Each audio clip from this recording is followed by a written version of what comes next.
भाग 1 या पाठ्यपुस्तकातील पर्यावरणाचे संतुलन हे प्रकरण शिकलेलो आहोत। या प्रकरणाचा स्वाध्याय आपण आज सोडूया।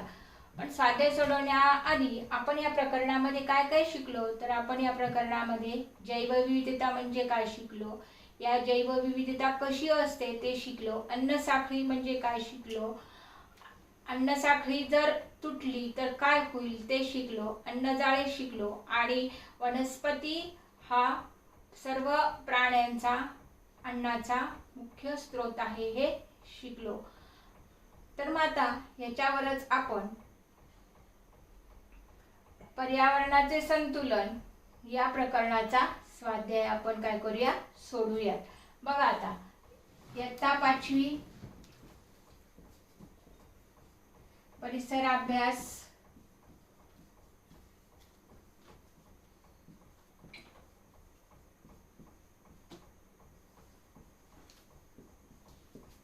भाग 1 धडा जो आहे तो 4था आहे, पर्यावरणाचे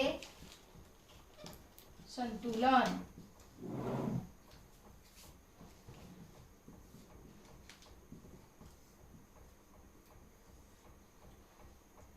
स्वाध्याय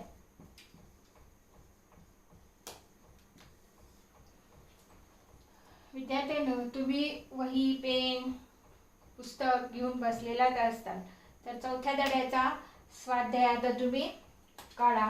त्याच्यातला आपण प्रश्न उत्तर जे आहेत तो सोडूया। आता प्रश्न जो पहिला आहे तो आहे काय करावे बरं। प्रश्न पहिला आहे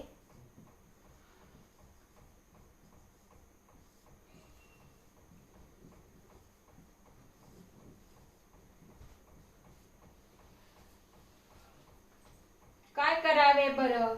हा जो प्रश्न आहे तो तुमच्या निरीक्षणातून लिहायचा आहे। तुम्हाला जे काय उपाय वाटतील ते लिहायचे आहेत।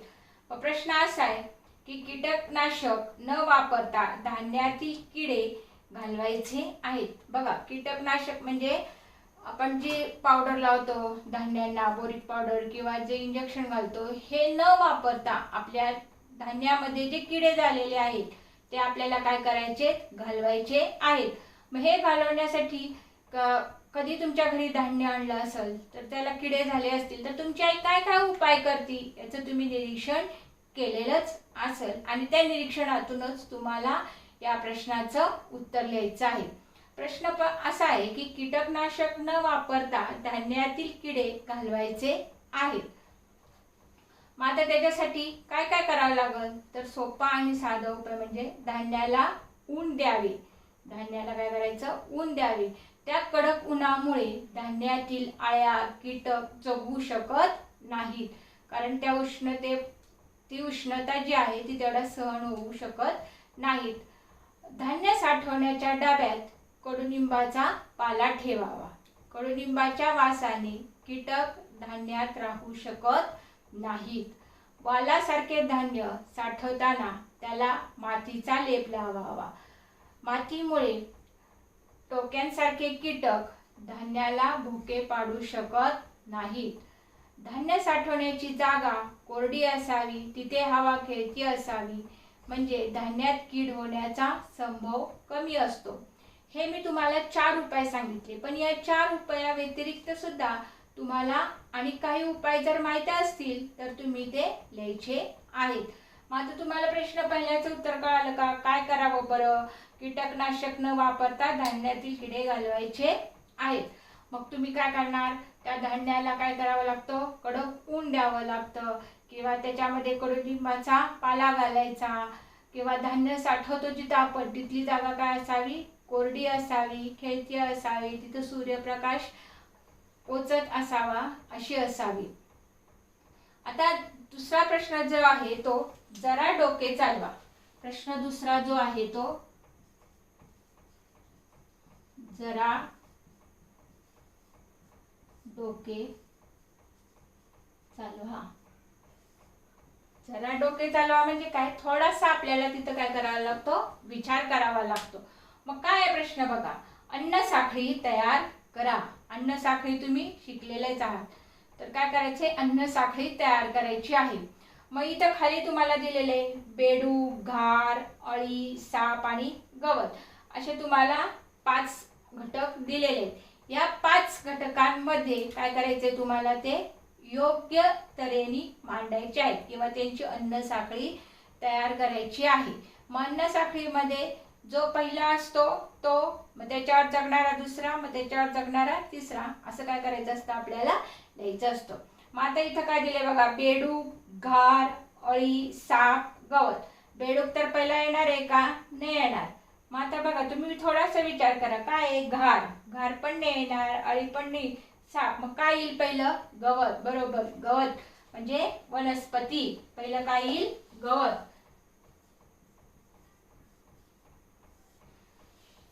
वनस्पती हे सर्वातच मुख्य अन्न आहे. मग वनस्पती म्हणजे मग गवत. मग आता गवताला कोण खाणार आहे, साप खाणार आहे का, नाही. बेडूक खाणार आहे का, नाही. मग कोण खाणार आहे गवताला, तर गवताला खाणार आहे अळी.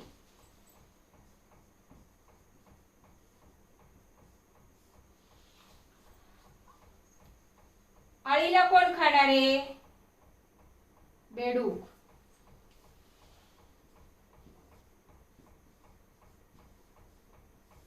बेडूकला कोण खाणार आहे, साप. आणि सापाला कोण खाणार आहे, घार. बरोबर, म्हणजे ही आपली अन्न साखळी इथं तयार झाली. म्हणजे पहिला आहे गवत, गवतावर कोण जगणार आहे, अळी. अळीला कोण खाणार आहे, बेडूक. बेडूकला कोण खाणार आहे, साप. सापाला कोण खाणार आहे, घार. म्हणजे ही जी आहे ही अन्न साखळी आहे. म्हणजे एकमेकांवर हे सगळे काय आहेत, अवलंबून आहेत. आता तिसरा प्रश्न जो आहे तो बघा, खालील प्रश्नांची उत्तरे लिहा. प्रश्न तिसरा काय आहे, खालील प्रश्नांची उत्तरे लिहा. प्रश्न तिसरा, खालील प्रश्नांची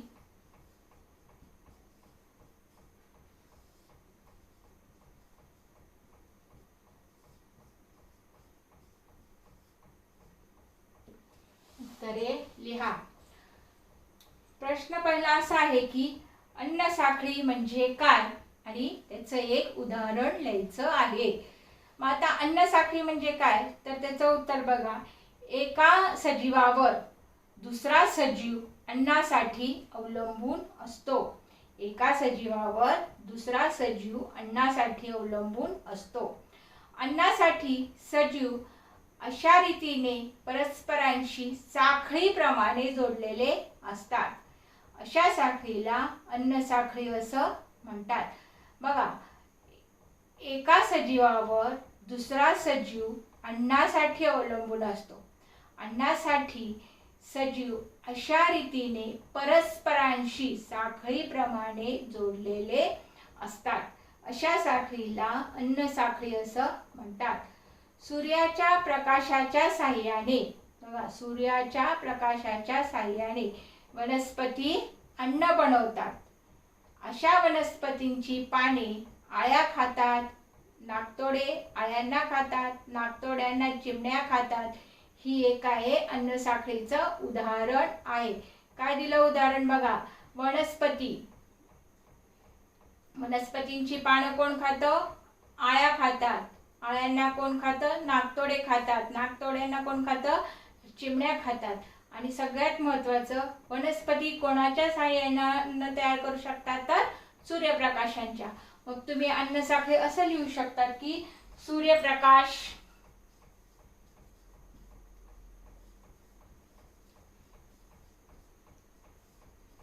वनस्पती,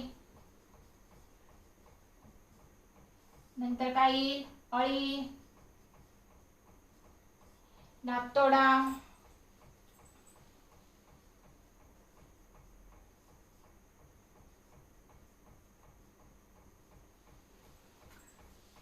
अशा पद्धतीनं ही साखळी देता येईल. किंवा पहिली जी आपण लिहिली होती, गवत, आळी, बेडूक, साप, घार, ही सुद्धा अन्न साखळीच आहे. याचं सुद्धा तुम्हाला उदाहरण देता येईल. असे इथं आपण पहिला प्रश्न बघितलेला आहे. आता दुसरा जो प्रश्न आहे तो असा आहे की पर्यावरणाचे संतुलन कसे राखले जाते. बघा, महत्त्वाचे, पर्यावरणाचे संतुलन कसे राखले जाते? मग आता ते बघा, कोणत्याही पर्यावरणात अनेक अन्न साखळ्या व अन्नजाळी असतात. कोणत्याही पर्यावरणात अनेक अन्न साखळ्या आणि अन्नजाळी असतात. त्यामुळे सजीवात परस्पर देवाणघेवाण चालू असते. त्यामुळे सजीवात परस्पर देवाणघेवाण चालू असते. त्याचप्रमाणे निर्जीव घटक म्हणजे कोणते? पाणी, हवा. निर्जीव घटकही चक्राच्या स्वरूपात फिरत असतात. जलचक्र, कार्बन डायऑक्साईड, ऑक्सिजन चक्र अशा या चक्रात सजीव निर्जीव यांच्यातही परस्पर देवाणघेवाण होत असते. विघटक सूक्ष्मजीव जमिनीचे पोषण मूल्य वाढवत असतात. पर्यावरणातील सर्व चक्र अखंडितपणे चालू राहिले की पर्यावरणाचे संतुलन राखले जाते. बघा, आता मी एकदा पुन्हा थोडक्यात सांगते. कोणत्याही पर्यावरणात अनेक अन्न साखळ्या आणि अन्नजाळी असतात. यामुळे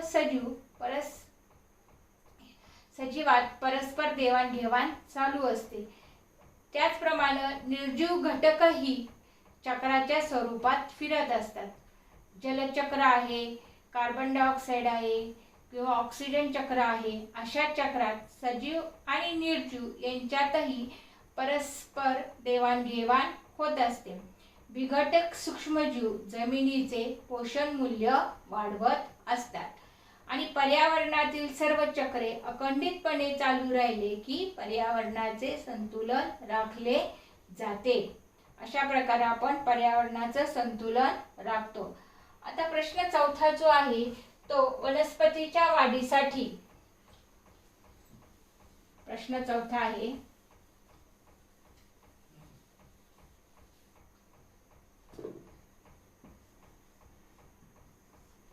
वनस्पतीच्या वाढीसाठी जमिनीवर कोणकोणत्या पदार्थांचा वापर आवश्यक आहे? बघा, वनस्पती ज्या आहेत या वनस्पतींची वाढ होण्यासाठी जमिनीतील कोणकोणत्या पदार्थांचा वापर आवश्यक आहे? तुम्हाला माहिती, वनस्पतीची जी वाढ होती त्याच्यासाठी त्यांना पोषण मूल्यांची आवश्यकता असते किंवा पोषक पदार्थांची आवश्यकता असते. आणि हे मुळं जे असतात हे जमिनीतील पोषक पदार्थ काय करत असतात? शोषून घेत असतात. मग प्रश्न असा आहे की वनस्पतींच्या वाढीसाठी जमिनीतील कोणत्या पदार्थांचा वापर आवश्यक आहे? मग आता त्याचं उत्तर बघूया आपण. वनस्पतींच्या वाढीसाठी मातीमधल्या पोषक पदार्थांची आवश्यकता असते. हे पोषक पदार्थ खतांवाटे वनस्पतींना मिळतात. प्राणी आणि वनस्पतींचे मृत अवशेष, प्राण्यांचे मलमूत्र अशापासून सूक्ष्मजीव विघटन प्रक्रियेने पोषक पदार्थ तयार करतात. आणि हे पदार्थ मिळाल्यावरच वनस्पतीची जोमाने वाढ होते. बघा, वनस्पतींच्या वाढीसाठी मातीमधल्या पोषक पदार्थांची आवश्यकता असते आणि हे पोषक पदार्थ खतांवाटे मिळतात. प्राणी आणि वनस्पतींचे मृत अवशेष, प्राण्यांचे मलमूत्र अशापासून सूक्ष्मजीव विघटन प्रक्रियेने पोषक पदार्थ तयार करतात आणि हे पदार्थ मिळाल्यावरच वनस्पती जोमाने वाढतात. आता पुढचा जो प्रश्न आहे पाचवा, तो आहे चुकी बरोबर लिहा. प्रश्न पाचवा आहे चुकी बरोबर ते लिहा. तुम्हाला सगळ्यांनाच आवडतो हा प्रश्न. चुकी सोपा पण वाटतो आहे की नाही? चुकी बरोबर ते लिहा.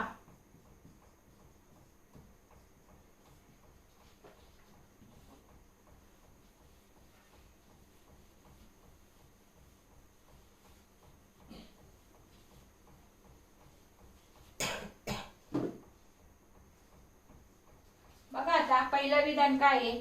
पर्यावरणात सूक्ष्मजीवांचा समावेश असतो. सांगा बघू, हे विधान चूक आहे का बरोबर आहे? बरोबर आहे. म्हणजे पर्यावरणात सूक्ष्मजीवांचा समावेश असतो हे विधान जे आहे हे बरोबर आहे. दुसरं विधान काय आहे बघा? जैवविविधता जपणे आवश्यक आहे. बरोबर.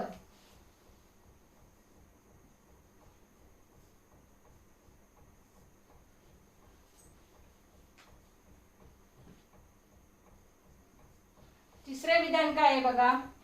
नाक तोडा पक्षाला खातो. नीट ऐका, नाक तोडा पक्षाला खातो. कोण कोणाला खातंय? नाकतोडा जो आहे तो कुणाला खातोय? पक्षाला खातोय. नाकतोडा खाऊ शकतो का पक्षाला? नाही. म्हणजे हे विधान कसे? चूक आहे. बरोबर. म्हणजे तिसरं विधान जे आहे ते चूक आहे. बघा आता चुकी बरोबर आपण बघितलेले. इथं हा स्वाध्याय आपण पूर्ण केलेला आहे. इथं हा स्वाध्याय आपण पूर्ण केलेला आहे. मग आता त्याच्यामध्ये एकूण 5 प्रश्न आहेत. 5ही प्रश्नांचे उत्तर तुम्हाला समजले असतीलच. आता त्याच्या खाली आपल्याला एक उपक्रम दिलेला आहे. तो उपक्रम आपल्याला काय करायचा आहे. आता त्याच्यामध्ये पहिला उपक्रम असा आहे की आपल्या अवतीभोवती आढळणाऱ्या पक्ष्यांची माहिती मिळवा. म्हणजे तुम्ही जिथे राहतात तिथं कोणकोणते पक्षी येतात? कावळा येत असेल, चिमणी येत असेल, कबूतर येत असेल, पोपट येत असेल, म्हणजे कोणकोणते पक्षी येतात त्या पक्ष्यांची काय करायची? यादी करायची. त्यांचे चित्र काढायचे, त्याची माहिती लिहायची. कळलं का उपक्रम काय आहे? अवतीभोवती आढळणाऱ्या पक्ष्यांची माहिती मिळवा. मग आपल्या सभोवती किंवा आपण जिथं राहतो तिथं कोणकोणते पक्षी येतात त्याचा आधी 8 दिवस काय करायचं? निरीक्षण करायचं. आणि मग ते निरीक्षण केल्यानंतर कोणकोणते पक्षी येतात त्यांची नावं लिहायचे, त्यांची माहिती लिहायची, त्यांचे चित्र चिटकवायचे किंवा चित्र स्वतः काढायचे. हा एक उपक्रम आहे. आणि दुसरा जो उपक्रम आहे तो पर्यावरण संतुलनावर आधारित घोषवाक्य तयार करा. बघा, पर्यावरण संतुलनावर आधारित घोषवाक्य तयार करा. घोषवाक्य म्हणजे छोटे छोटे वाक्य तयार करायचे आणि त्या वाक्यातून काय आपल्या लोकांपर्यंत संदेश मिळाला पाहिजे. उदाहरणार्थ घ्यायचं तर बघा, झाडे लावा झाडे जगवा. वाक्य एकदम छोटे. झाडे लावा झाडे जगवा म्हणजे झाडं आपण ती लावायचेत आणि ती काय करायची? झाडं जगवायचेत. आणि ती झाडं लावल्यानंतर ती जर जगवली तर आपलं जे पर्यावरण आहे ते काय राहणार आहे? संतुलित राहणार आहे. झाडं काय करणार आहेत? कार्बन डायऑक्साईड वायू शोषून घेणार आहेत आणि ऑक्सिजन वायू बाहेर सोडणार आहेत, की जो ऑक्सिजन आपल्या श्वसनासाठी अतिशय महत्त्वाचा आहे. त्याचप्रमाणे झाडं लावल्यानंतर पावसाचं प्रमाण सुद्धा काय होणार आहे? वाढणार आहे. हवा शुद्ध राहणार आहे. म्हणजे झाडे लावा झाडे जगवा अशा प्रकारची घोषवाक्य तुम्ही काय करायचे? एकूण 5 तयार करायचे. किंवा वृक्षवल्ली आम्हा सोयरी वनचरे अशी जी छोटी छोटी वाक्य आहेत की जी पर्यावरणावर आधारित आहेत. पावसासंबंधी एखादं लिहा, हवेसंबंधी एखादं लिहा.